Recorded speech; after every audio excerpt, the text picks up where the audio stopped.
Innal hamdalillah nahmaduhu wa nasta'inuhu wa nastaghfiruh wa na'udzu billahi min shururi anfusina wa sayyiati a'malina. May yahdihillahu fala mudhillalah wa may yudlil fala hadiyalah. Ashhadu an la ilaha illallah wahdahu la syarikalah syahadata man huwa khairum maqaman wa ahsanu nadiya. Wa asyhadu anna sayyidina Muhammadan abduhu wa rasuluh al-muttasifu bil makarimi kibaran wa subiyah. Allahumma fasalli wa sallim ala sayyidina Muhammad kana sadiqal wa'd wa kana rasulan nabiyyah wa ala alihi wa sahbihi alladhina yuhsinuna islamahum walam yaf'alu syai'an fariya amma ba'd. Alhamdulillah, tidak henti-hentinya kita memuji dan bersyukur kepada Allah Subhanahu wa taala atas segala limpahan nikmat dan karunia-Nya, sehingga pada kesempatan yang berbahagia ini bisa hadir kembali untuk sama-sama melaksanakan salat maghrib secara berjamaah, yang kemudian dilanjutkan dengan ceramah dan diskusi. Salawat dan taslim senantiasa tercurah kepada baginda Nabi besar Muhammad sallallahu alaihi wasallam, juga kepada keluarganya, para sahabat-sahabatnya, dan orang-orang yang senantiasa istiqomah di jalan Allah Subhanahu wa taala hingga yaumil akhir. Jemaah ba'da maghrib yang insyaallah dirahmati dan dimuliakan oleh Allah Subhanahu wa taala, setiap kita ini memiliki pemikiran dan persepsi serta pendapat yang berbeda-beda. Setiap manusia memiliki akal, dan dengan akal itulah yang digunakan untuk berfikir, bagaimana menilai sesuatu dan bagaimana memandang sesuatu. Nah, cara pandang inilah yang bisa menyebabkan perbedaan persepsi, perbedaan pola pikir, dan kemudian berlanjut kepada perbedaan perbuatan. Maka bagaimana kita menyikapi perbedaan tersebut? Maka pada kesempatan yang berbahagia ini, Al-Fakir mengangkat judul ceramah yang sekaligus nanti menjadi bahan diskusi kita pada malam yang berbahagia ini, dengan judul Lapang Dada dalam Perbedaan. Mungkin sebentar akan saya bahas tentang lapang dada dan bagaimana sikap kita terhadap perbedaan-perbedaan yang ada, bagaimana adab kita dalam berbeda, termasuk kenapa di dalam Islam itu banyak perbedaan, dan hal apa saja yang boleh berbeda dan hal apa saja yang kita tidak boleh berbeda. Mudah-mudahan cukup di 15 menit ke depan, tapi kalau tidak cukup nanti dilanjutkan dalam sesi diskusi atau tanya jawab. Nanti di situ akan lebih berkembang lagi, ada sumbang saran masukan dari Bapak Ibu sekalian. Jemaah ba'da maghrib yang insyaallah dirahmati dan dimuliakan oleh Allah Subhanahu wa taala, terkait dengan lapang dada.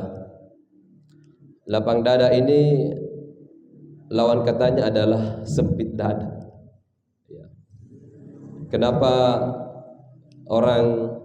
Kenapa biasa orang sempit dadanya, atau terlalu sempit dalam makna, bukan makna lahiriah ya, makna empiris ya. Jadi sempit dada itu boleh jadi mungkin pada kesempatan ini ada 3 hal yang ingin saya sampaikan. Kenapa orang itu sempit dada atau susah menerima sesuatu yang ada pada dirinya atau sesuatu yang akan terjadi pada dirinya. Ya, nanti juga akan dilanjutkan dengan bagaimana sikap kita supaya bisa berlapang dada. Ya. Jadi sebelum dijelaskan lapang dadanya, dijelaskan dulu sempit dadanya. Yang pertama itu adalah kenapa orang bisa bersempit dada? Karena dia terlalu tidak menikmati apa yang sedang terjadi sekarang atau tidak menikmati masa kini. Ya. Yang kedua itu adalah terlalu was-was dengan masa depannya. Ya. Dan yang ketiga itu meratapi masa lalunya. Jadi tiga sebenarnya, masa lalu, masa yang akan datang, dan masa sekarang. Kenapa orang sempit dada? Karena meratapi masa lalunya, terlalu meratapi masa lalu, selalu menyesal dengan apa yang dia pernah alami. Ya. Mungkin ada barangkali yang pernah bercita-cita, mencita-citakan sesuatu lalu gagal mencapai impiannya atau cita-cita tersebut, sehingga kemudian down. Ya, ini bisa mempersempit dadanya. Ya. Kalau orang sempit dada itu berbahaya, bisa memunculkan banyak hal termasuk penyakit. Makanya Nabi Musa alaihissalam itu ada doa supaya, mungkin jamaah sekalian sudah tahu doanya Nabi Musa. Apa doanya Nabi Musa jamaah sekalian? Rabbi srahli sadri, wahai Tuhanku lapangkanlah dadaku, wa yassir li amri, ya, dan mudahkanlah urusanku, wahlul 'uqdatam min lisani, dan lepaskanlah ikatan atau kekakuan dari lidahku, yafqahu qauli, agar mereka mengetahui perkataanku. Nah, ini yang biasa juga disambungkan kalau orang berzikir pagi, dan atau biasa dipakai juga dalam berdoa untuk agar dimudahkan ilmu dari Allah Subhanahu wa taala. Biasanya diawali dengan raditu billahi robba wa bil islami dina wa bi Muhammadin nabiyya wa rasula. Baru lanjut Rabbi srahli sadri wa yassir li amri wahlul 'uqdatam min lisani yafqahu qauli. Baru dilanjutkan dengan Rabbi zidni ilman warzuqni fahman. Ini adalah zikir-zikir yang bagus kita amalkan di waktu pagi maupun di waktu petang. Jemaah sekalian, insyaallah dirahmati dan dimuliakan oleh Allah Subhanahu wa taala. Jadi orang itu bisa bersempit dada ya karena itu tadi terlalu meratapi masa lalunya. Nah, bagaimana supaya bisa berlapang dada? Maka tentunya kita harus ridho dengan apa yang telah terjadi. Ya, kita harus ridho dengan apa yang telah terjadi. Kalau sudah terjadi sesuatu dengan diri kita, ya tidak usah disesali. Menyesali itu tiada berguna. Kata orang, menyesal dahulu pendapatan, menyesal kemudian tiada berguna. Jadi sepertinya memang tidak ada yang menyesal terlebih dahulu ya, yang ada itu menyesal kemudian. Jadi orang Islam itu sebenarnya kalau mau hidup sehat, hidup enak ya, tidak usah terlalu meratapi masa lalunya. Mungkin gagal masuk di sebuah perguruan tinggi, boleh jadi satu pintu rezeki itu tertutup tapi terbuka pintu rezeki yang lain. Ya, mungkin bapak-bapak boleh jadi di dalam kamarnya mengingat mantannya lalu mengatakan seandainya dia dulu menjadi pasanganku, mungkin sekarang saya sudah kaya raya, mungkin saya bahagia. Itu tidak boleh mengandai-andai seperti itu. Jadi meratapi masa lalu itu sering mengandai-andai, andaikan, andai kata, seandainya dan lain-lain sebagainya. Jadi itu. Jadi solusinya itu adalah bagaimana kita ridho kepada Allah Subhanahu wa taala dengan apa yang terjadi terhadap diri kita, segala sesuatu. Makanya itu tadi doanya kita biasa zikirkan ya. Zikirkan raditu billahi rabbah. Aku ridho Allah sebagai Tuhanku, wabil islami dinan, dan Islam sebagai agamaku, wabi Muhammadin nabiyya wa rasulah, dan Muhammad sebagai nabi dan rasulku. Itu yang selalu kita amalkan supaya kita tidak terlalu larut dengan kesedihan yang kita alami. Mungkin ada yang pernah kecelakaan kendaraan, mungkin dia bilang, seandainya saya tidak keluar rumah saat itu, mungkin saya tidak celaka. Atau seandainya saya naik mobil, mungkin saya tidak tertabrak. Itu kalau sudah terjadi, ya itu adalah takdir dari Allah Subhanahu wa taala. Baik, yang kedua adalah yang membuat hati kita atau dada kita ini sempit, yaitu mencemaskan masa datang atau masa depan. Ya. Kata kuncinya itu biasa mengatakan jangan-jangan. Ya. Jangan-jangan.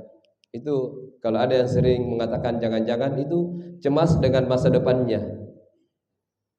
Jangan-jangan besok kalau saya di PHK, bagaimana bisa saya menghidupi keluargaku? Bagaimana saya membiayai sekolah anakku? Bagaimana bisa memenuhi kebutuhan hidupku? Banyak sekali yang muncul dari kecemasan-kecemasan seperti itu. Rasa was-was yang selalu muncul. Makanya ya di dalam surah Al-Falaq itu kita diminta untuk selalu a'udzubillahi qul a'udzu birabbil falaq. Ya. Jadi qul a'udzu birabbil falaq min syarri ma khalaq wa min syarri ghasiqin idza waqab. Itu yang diamalkan supaya kita ini terlepas dari rasa was-was. Bagaimana nanti kalau kita meninggal, bagaimana nanti keluarga yang kita tinggalkan. Itu semua yang bisa mencemaskan kita dan bisa kita bersempit dada. Nah, tentunya bagaimana solusinya? Maka kita kemudian senantiasa bertawakal kepada Allah Subhanahu wa taala. Kita berserah diri kepada Allah Subhanahu wa taala karena kita tidak mengetahui apa yang akan terjadi. Sama kalau kita keluar rumah, kita membaca doa, Bismillah tawakkaltu 'alallah la haula wala quwata illa billah. Ini yang kita baca kalau kita keluar rumah, supaya kita terhindar dari malapetaka yang kita tidak tahu apa yang akan terjadi dengan diri kita. Ya. Jadi solusinya supaya kita ini tidak terlalu cemas dengan masa depan kita, maka senantiasalah bertawakal kepada Allah Subhanahu wa taala. Dan yang ketiga adalah yang membuat hati kita sempit itu adalah tidak menikmati apa yang ada sekarang. Ya. Apa yang kita miliki kadang-kadang tidak dinikmati, tidak disyukuri. Makanya solusinya di sini adalah banyak-banyak bersyukur kepada Allah Subhanahu wa taala. Fa bi ayyi ala'i rabbikuma tukadziban. Ya. Nikmat Tuhanmu yang manakah yang kamu dustakan?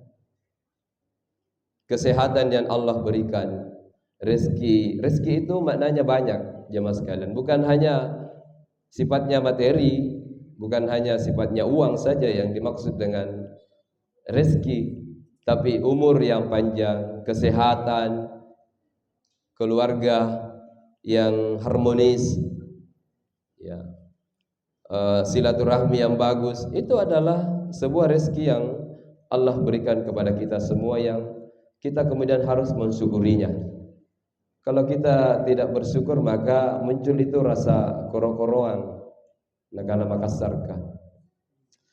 Kenapa itu di sana ada orang tidak pernah jadi sholat tapi bagusnya bodinya, gemuk, gagah. Saya ini selalu pergi sholat tapi kurus, dekil, tidak ganteng. Itu di sana tidak pernah jadi sholat tapi kaya banyak uangnya. Kita ini selalu pergi sholat begini-begini itu kehidupan. Ya, kadang-kadang itu Pak, sesuatu itu nanti dinikmati kalau sudah tidak ada dari kita. Ya, di sesuatu itu biasanya tidak kita anggap tidak bernilai ketika sesuatu itu sudah tidak ada.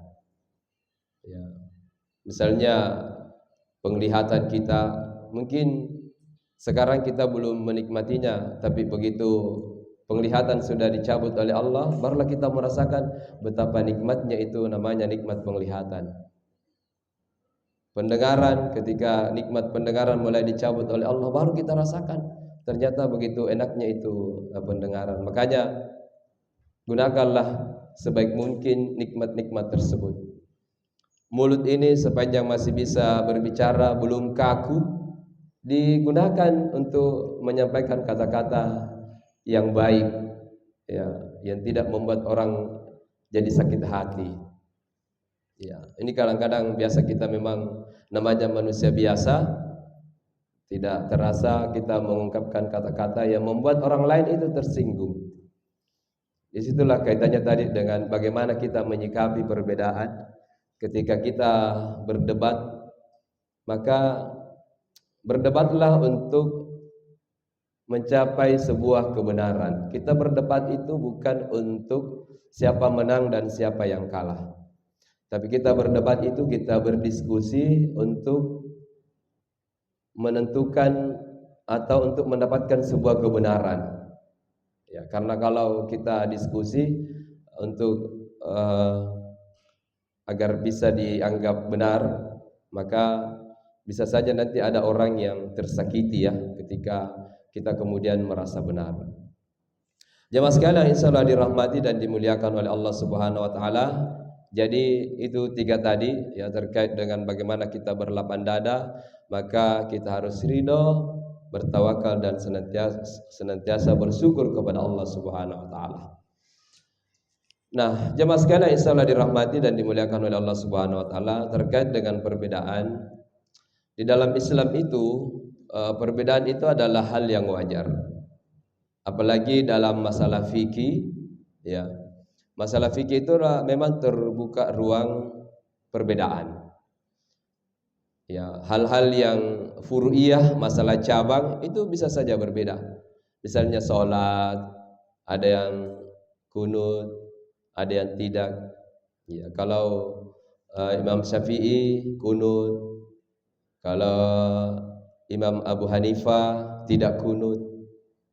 Tetapi para imam ini mereka memiliki toleransi yang sangat kuat.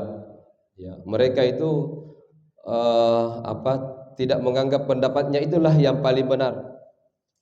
Bahkan Imam Syafi'i ini memiliki pandangan seperti ini.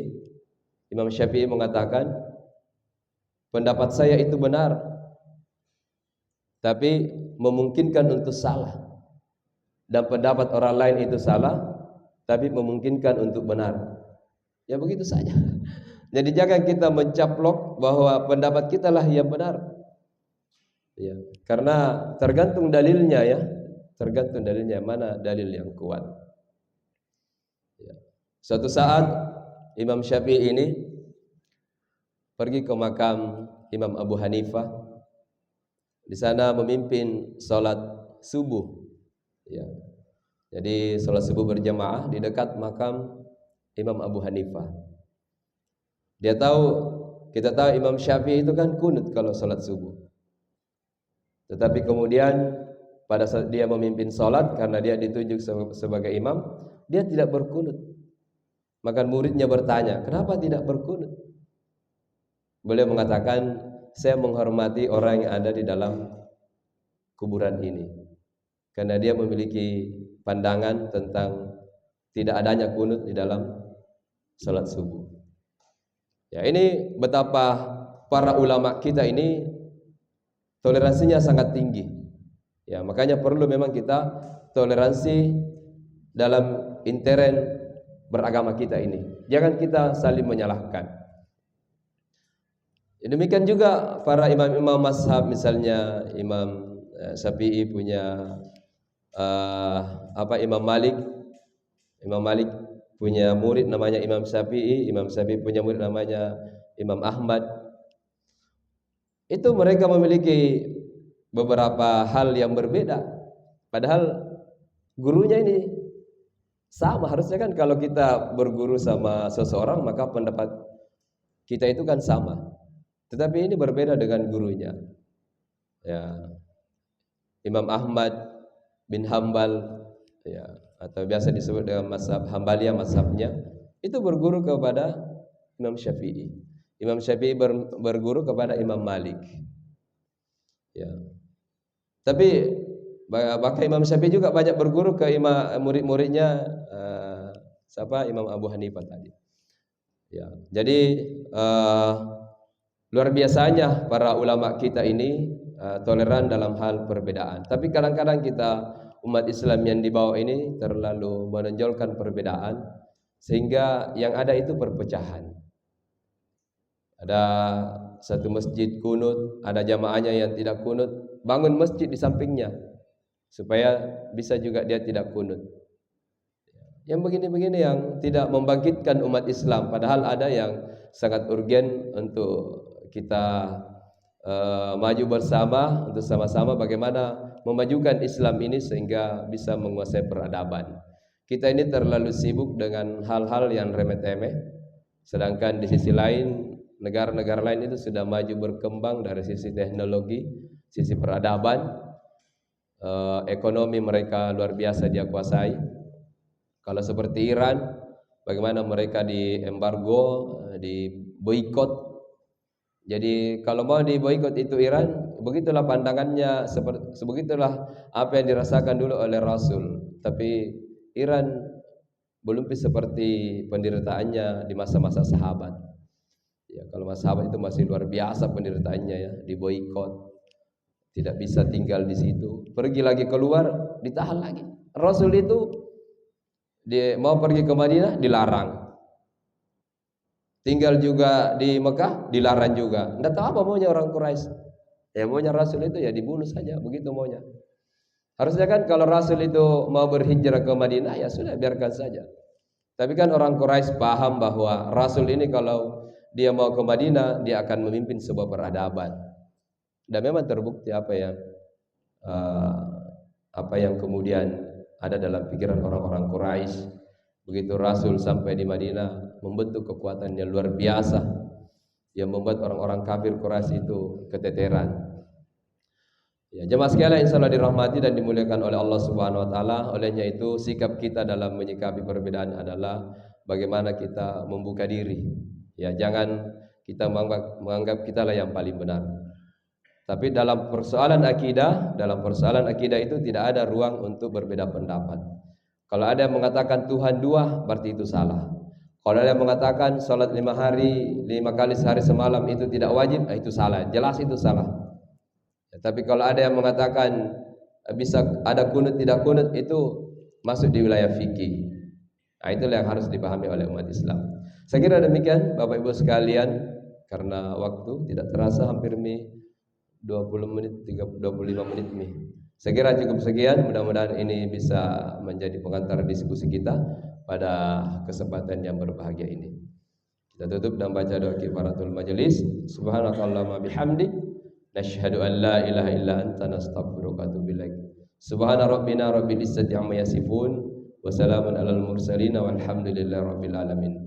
Assalamualaikum warahmatullahi wabarakatuh.